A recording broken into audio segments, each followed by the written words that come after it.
today's video is magluluto tayo ng beans shrimp with lagyan natin siya ng gulay, tapos meron tayong isang egg, tsaka meron tayong breadcrumbs. Yan yung luluto din natin today. Ano lang siya guys, paghalo-haloin natin yan, yung ating minced shrimp, tsaka yung ating vegetables. Tara guys, samahan nyo ako na mag-prepare. Yan guys, una, lilinisin natin yung ating vegetables. Kailangan malinis guys yung ating vegetables, and then ida-dry natin yan bago natin siya slice. Yan, ida-dry muna natin siya ng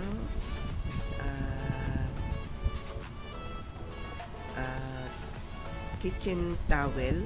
Kung hindi guys, agahan nyo na linisin para ma-dry siya. And then ikakat natin yung ating vegetables. Yan, ganyan guys ang pagkat sa vegetables. Then medyo i-mince natin siya ng konti. Unahin muna natin na i-mince yung kanyang kahoy, and then isunod natin na slice yung ating yung leaves niya.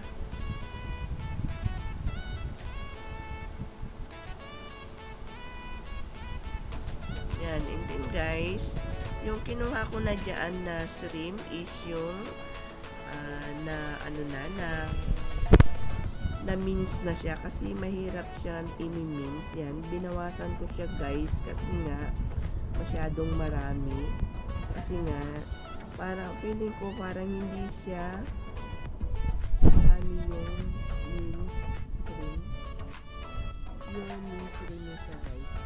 Pero kung para sa akin guys, mas masarap pala kung meron din siya squid, yung mince na squid. Yan, and then paghalo-haloin lang natin yan siya guys, na hanggang sa maimimix siya ng maayos. Yan, hindi na ako nag-gloves guys, kay malinis naman yung aking kamay, para mas maihalo natin siya ng maayos.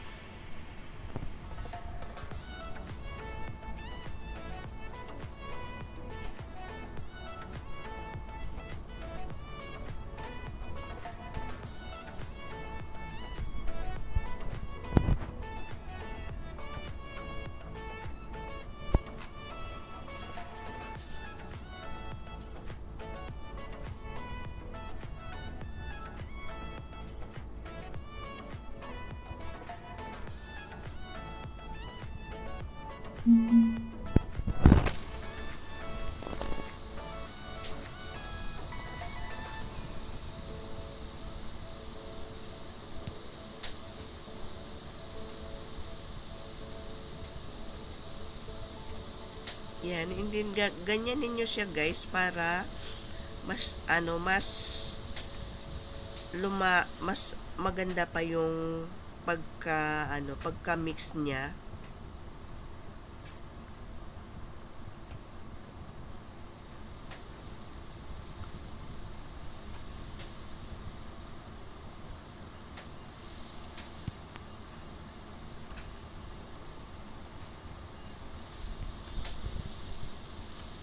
And then guys, pagkatapos niyan, ilalagay muna natin siya sa ref. And then mag-prepare na tayo ng egg.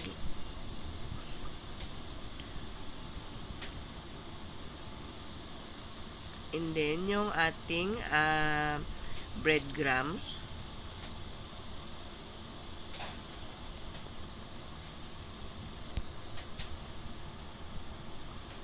And then guys, gawin na natin yung ating shrimp. Bilog-bilogin muna natin siya.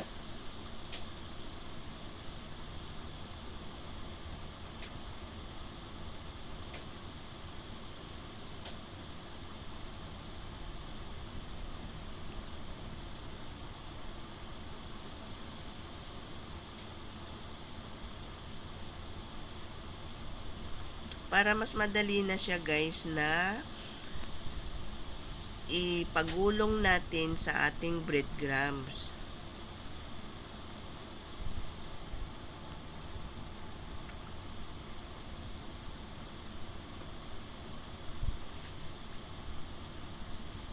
And then, i-ano natin sa breadcrumbs. Pagkatapos natin na i-ano sa breadcrumbs, guys, dapat ano mo muna siya sa breadcrumbs lahat para mas madali na rin na ilagay sa egg.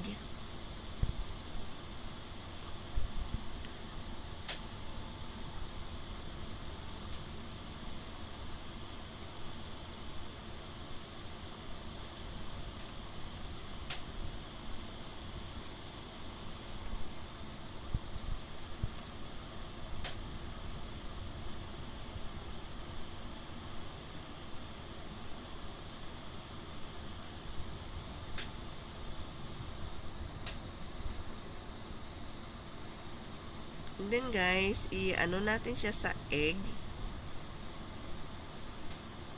bago natin siya i-prito.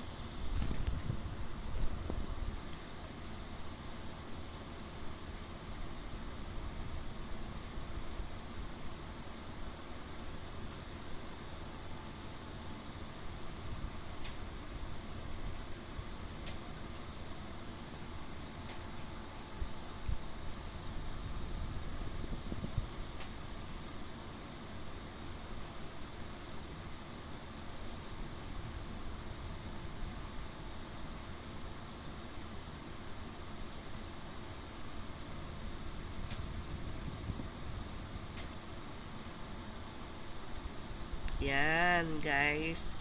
And then, isa-isahin natin siyang i-fry. Fry lang natin siya, guys, ng medium fire. Huwag masyadong malakas kasi para hindi siya mabigla yung ating shrimp with vegetables. And then, tsaka yung egg guys, hindi siya masunog agad.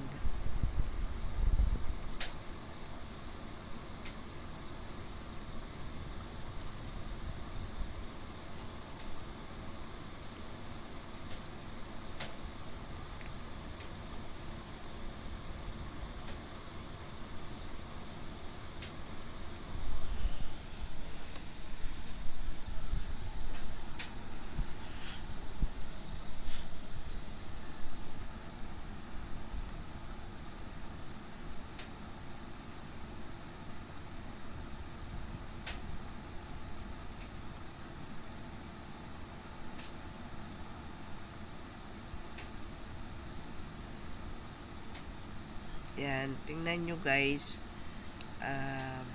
hindi siya nasunog agad kasi nga medium fire lang yung ginawa ko sa sa fire. Yan, kung maaari is medyo yung small fire na lang yung gagamitin.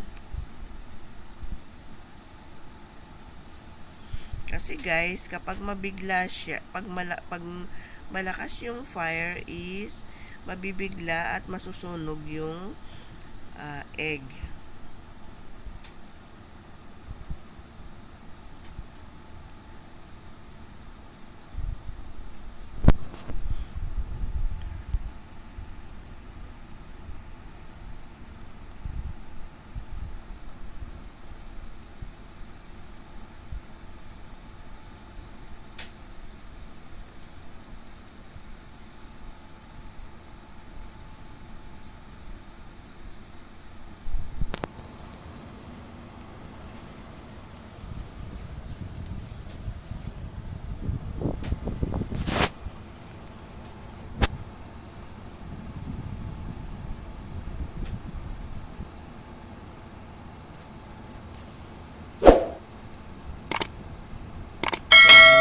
Brown na siya guys.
Yan na guys, yung ating minced shrimp with vegetables.